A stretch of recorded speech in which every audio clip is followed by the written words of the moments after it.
നമസ്കാരം. മനുഷ്യരാശിയുടെയും ലോകത്തിൻ്റെയും നിലനിൽപ്പിന് തന്നെ കാരണം സൂര്യഭഗവാനാണ്. ആ സൂര്യഭഗവാൻ കൂടുതൽ ഊർജത്തോടെയും തേജസ്സോടെയും തെളിയുന്ന ദിവസമാണ് പുതുവർഷത്തിൻ്റെ തുടക്കമായ വിഷു കഴിഞ്ഞ് മലയാള മാസമായ മേടം 10. സകല സൗഭാഗ്യങ്ങളും നൽകുന്ന ദിനമാണ് മേടം 10. സൂര്യപ്രകാശത്തിലടങ്ങിയ ഊർജത്തെ ഉൾപ്പെടുത്തിക്കൊണ്ടുള്ള പ്രകാശ സംശ്ലേഷണം എന്ന പ്രക്രിയയാണ് ഭൂമിയിലെ എല്ലാ ജീവനുകളെയും നിലനിർത്തുന്നതും എല്ലാ കാലാവസ്ഥകളെയും നിയന്ത്രിക്കുന്നതും. സൂര്യപ്രകാശത്തിലെ മഴവിൽ നിറങ്ങളാണ്, അതായത് വിബ്ജിയോർ, ഭൂമിയിലും മനുഷ്യരിലും പതിക്കുന്നതുകൊണ്ടാണ് ജീവനും ജീവിതത്തിനും തന്നെ വർണ്ണങ്ങളുണ്ടാകുന്നത്. അതുകൊണ്ട് തന്നെ പണ്ടത്തെ കാരണവന്മാർ 7 കുതിരകളെ പൂട്ടിയ തേരിലാണ് സൂര്യൻ സഞ്ചരിക്കുന്നത് എന്ന് പറഞ്ഞിരുന്നു. ആ ഒരു ഉദ്ദേശശുദ്ധിയിൽ എല്ലാ മംഗളകർമ്മങ്ങൾക്കും തുടക്കമായി 7 തിരിയിട്ട നിലവിളക്ക് കൊളുത്തുന്നതും പതിവായിരുന്നു. ഒരു കർഷകൻ്റെ ഉയർച്ചയും എന്തിന് ലോക ജനതയുടെ ജീവിതവും കാർഷിക വിളകളുടെ ഉൽപ്പാദനത്തെ അടിസ്ഥാനമാക്കിയാണ് നിലകൊള്ളുന്നത്. കർഷകർ വിത്തിറക്കുന്നതും കൃഷി തുടങ്ങുന്നതും നല്ല ദിവസമായ മേടം 10-നാണ്. സൂര്യൻ ഉച്ചസ്ഥായിയിലായതുകൊണ്ട് നല്ല ഫലങ്ങളും നൽകിയിരുന്നു. നല്ല മുഹൂർത്തമില്ലാത്തതുകൊണ്ട് നടക്കാതെ പോയ കാര്യങ്ങൾ, മാറ്റിവെച്ച കാര്യങ്ങൾ എന്നിവയൊക്കെ മുഹൂർത്തം നോക്കാതെ തന്നെ നടത്താൻ പറ്റുന്ന ദിനമാണ് മേടം 10. എന്തു കാര്യം തുടങ്ങിയാലും വിജയം ഉറപ്പാക്കുന്ന ദിനം.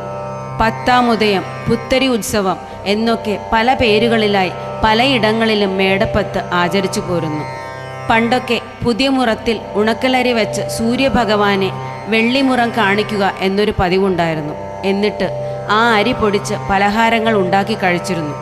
നമ്മുടെ എല്ലാം നിലനിൽപ്പിനും ലോക നിലനിൽപ്പിനും കാരണമായ സൂര്യഭഗവാനെ സൂര്യഭഗവാന്റെ ദിവസം ആയി പൂജിക്കേണ്ടത് അത്യാവശ്യമാണ്. അതുകൊണ്ട് തന്നെ അന്നേ ദിവസം പ്രഭാത സ്നാനം കഴിഞ്ഞ് ശുഭ്രവസ്ത്രം ധരിച്ച് കിഴക്കോട്ട് തിരിഞ്ഞ് ഉദിച്ചു വരുന്ന സൂര്യഭഗവാനെ വണങ്ങിക്കൊണ്ട് ഓം ആദിത്യായ നമ എന്ന മന്ത്രം 27 തവണ ജപിക്കുകയും ദീപം കാണിക്കുകയും ചെയ്യേണ്ടതാണ്. ശേഷം തുളസിത്തറയിൽ ദീപം വെച്ച് പൂജാമുറിയിൽ 7 തിരിയിട്ട ദീപം കൊളുത്തി ആദിത്യ ഹൃദയം 7 പ്രാവശ്യം ചൊല്ലേണ്ടതാണ്. അന്നേ ദിവസം സൂര്യാസ്തമയം വരെ വ്രതമെടുത്ത് ശുദ്ധ മനസ്സോടുകൂടി ആദിത്യ സ്തോത്രങ്ങൾ ജപിക്കുന്നതും എല്ലാ ജീവിത വിജയങ്ങളും സൗഭാഗ്യങ്ങളും നൽകും. വ്രതം നോൽക്കുന്നവർക്ക് പഴങ്ങളും ഇളനീരും കഴിക്കാവുന്നതാണ്. വൈകിട്ട് സൂര്യാസ്തമയത്തിനു ശേഷം വ്രതം വീടാവുന്നതാണ്. നമ്മുടെ കുടുംബക്ഷേത്രങ്ങളിലും സർപ്പക്കാവുകളിലും അന്നേ ദിവസം പൂജ നടത്താറുണ്ട്. എല്ലാ ശുഭകരമായ തുടക്കങ്ങൾക്കും വളരെ യോജിച്ച ദിനമാണ് മേടം 10. അത് ഈ വിധം അനുഷ്ഠിച്ചാൽ എല്ലാ സൗഭാഗ്യങ്ങളോടെയും കൂടിയ ജീവിതം ഉറപ്പ്. ആദിത്യ ഹൃദയം 12 തവണ ചൊല്ലിയ വീഡിയോയും മേടം 10-ന് ചൊല്ലേണ്ടുന്ന മന്ത്രങ്ങളടങ്ങിയ വീഡിയോയും അടുത്ത ദിവസം തന്നെ അപ്ലോഡ് ചെയ്യുന്നതാണ്. ജീവിത വിജയം നേടാനായി അഗസ്ത്യമുനി ഭഗവാൻ ശ്രീരാമന് ആദിത്യ ഹൃദയം ചൊല്ലിക്കൊടുത്തതും അത് ചൊല്ലി ജീവിതത്തിൽ എല്ലാ വിജയങ്ങളും കൈവരിച്ചതും നമ്മൾ രാമായണത്തിൽ വായിച്ചറിഞ്ഞിട്ടുണ്ടല്ലോ.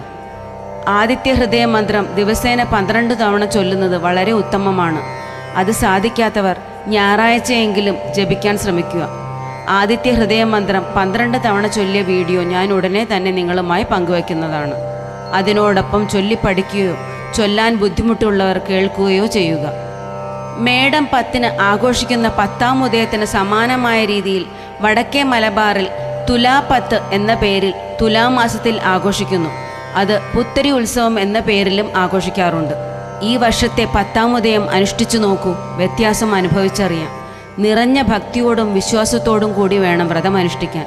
എല്ലാവർക്കും എല്ലാ ഐശ്വര്യങ്ങളും ഉണ്ടാവാൻ ഭഗവാൻ അനുഗ്രഹിക്കട്ടെ.